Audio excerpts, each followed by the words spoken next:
Nabudol nga ako nitong setting spray na 'to mga sis, kasi ang dami talagang lumalabas sa feed ko na sobrang ganda sobrang ganda niya mga sis. Kaya ngayon patutunayan natin mga mima ko kung talagang maganda talaga itong setting spray na 'to.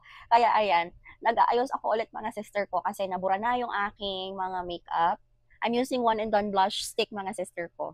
Para maniwala kayo mga sis na hindi ito sponsored, ayan, ilalagay ko dyan mga mima ko na binili ko talaga itong Shiglam Shiglam. Ito yung kinuha ko mga sis, yung purple. Check natin mga mi. Dito lang ako maglalagay. Dito, hindi ako maglalagay. Tingnan natin ha. Pwede na ba yun? Ito mga mima ko, hindi ako naglagay ng setting spray. Dito lang mga mima ko. Ay, nakikita nyo naman, di ba? So, ayan. Tingnan. Ito yung walang setting spray. Ayan mga sister ko, may sumama. Tapos sa kabila mga sis, ayan ha, pure white yan. Ayan. Walang sumama mga sister ko, walang sumamang blush on natin mga sis. Dito, meron mga anti-mami ko. So, kung gusto nyo nga lang setting spray na ganito mga sister, ito, Shiglam, ano ba? Ayan, Shiglam mga sister ko, i-check nyo na nga dyan sa yellow basket ko at mag-check out na nga kayo nito. Bye!